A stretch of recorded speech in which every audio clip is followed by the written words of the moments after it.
I was driving home from work yesterday and I had this realization that every pain that I felt in my life was caused by another person. Sure, things we label as bad happen all the time, like natural disasters and illnesses, but for me personally, the unhappiness that I've experienced in my life all stemmed from the pain inflicted on me by other people, whether knowingly or unknowingly. From the domestic abuse that I faced, the bullying at school, the self-image issues that I developed growing up, my inability to express myself fully and be exactly who I am out of fear of other people, the unnecessary stress and injustice that I faced, the exploitation at jobs I've taken. When I think back on it, my suffering was done to me by other people.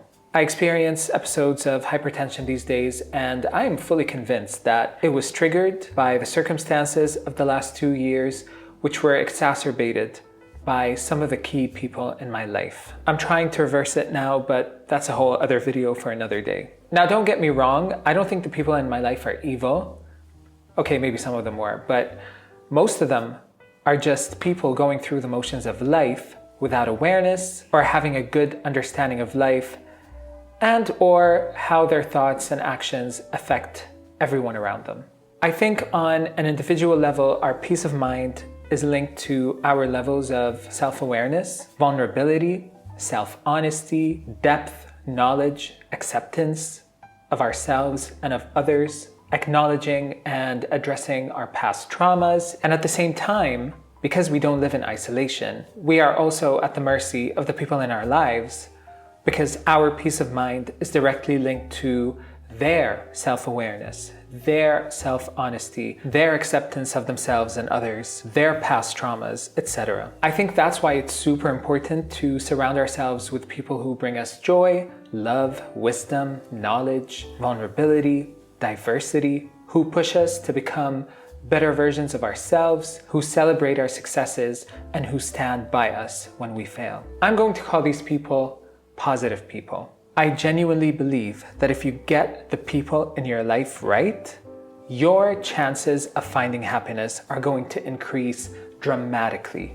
But honestly, that starts with becoming a positive person yourself. And let's face it, most of us are not lucky enough to be surrounded by positive people growing up. We go through dysfunctional families, abusive relationships, toxic friendships, stressful workplaces that exploit us. And unfortunately, if we don't work on ourselves, if we don't make it a priority to be a better person as we go through life, and I'm talking in every single way, like becoming more knowledgeable, being open to experiences, loving yourself, accepting yourself, understanding who you are, recognizing your past traumas, solving your past traumas and moving beyond them. If we don't do all of these things, we won't be able to protect our minds, bodies, and spirits from those who are unawakened.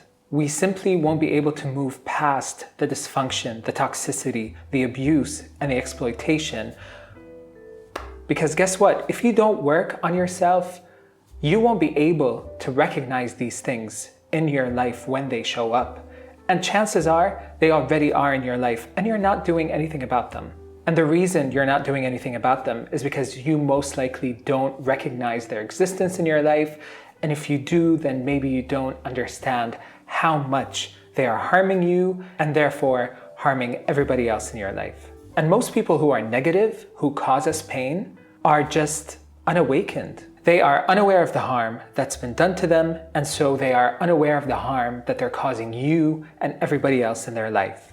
Saving them is kind of our responsibility, especially if we're talking about like a close friend or a family member, but that job should come with an expiration date and some really strong boundaries. You cannot save someone who is not showing any signs that they get it, that they recognize like their experience is so bad that they can't see reality for what it is. At some point, you need to look out for yourself and be positive for you and then for others and other beings. Luckily today, we have so many resources on the internet that you can look up and start addressing some of the issues that you've had your entire life.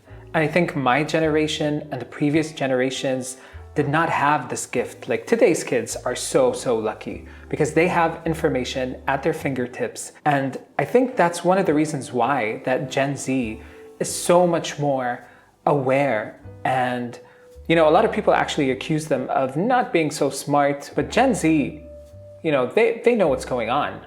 I think Gen Z are really lucky in this aspect. Anyway, as I was saying, the resources are out there. All you need to do is look, and you will find them, and hopefully you will also find yourself in the process. I think learning about yourself is a lifelong journey, and I think that it's wonderful because you kind of get to observe the different stages of your life and really reflect on the person that you used to be and how you can make your present version of yourself so much better. The entire reason I'm making this video is to say, don't be an inflictor of pain. Your thoughts and actions matter. Your impact on the world is much greater than you believe it to be. Be better for you, and when you do that, you will be better for everybody else and for every other creature on this planet. Call me idealist and a dreamer if you want, but I disagree. I think we are perfectly capable